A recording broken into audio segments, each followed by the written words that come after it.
meron kami mga kanya-kanyang gustong gawin sa buhay. So, syempre, mga bata pa kami.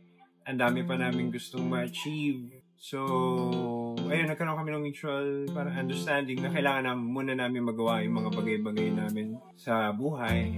Ang ex ko si Meryl Soriano at kami pa rin nga. Lagi niyong intindihin ang isa't isa.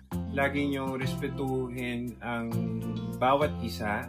Siguro ako yung paniniwala ko kasi minsan hindi ko pwedeng ipilit ang isang bagay lalo na hindi siya makakaganda sa isang relasyon. O kung nyari may pagtatalunan ng grabe. Pero healthy naman yung merong argument, may onting pagtatalo. Pero at the end of the day, siguro dapat talaga respetuhin yung mga gusto natin bilang isang individual. Pero kailangan din magkaroon ng meet halfway yung relationship.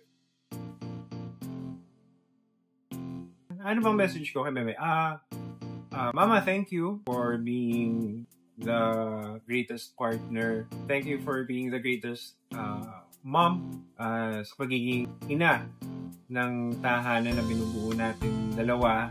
At kitang-kita ko yung hirap, yung tiyaga, yung pagmamahal, hindi lang para sa akin, kundi para na rin sa mga anak natin at sa mga tao sa paligid. Yun, thank you sa lahat ng iyon, and happy Valentine's, and I love you so much. Ako po si Joem Bascon at iniimbitahan ko po kayong lahat manood ng magpakailanman #MPK Unbreakable ngayong Sabado 8:15 PM sa GMA.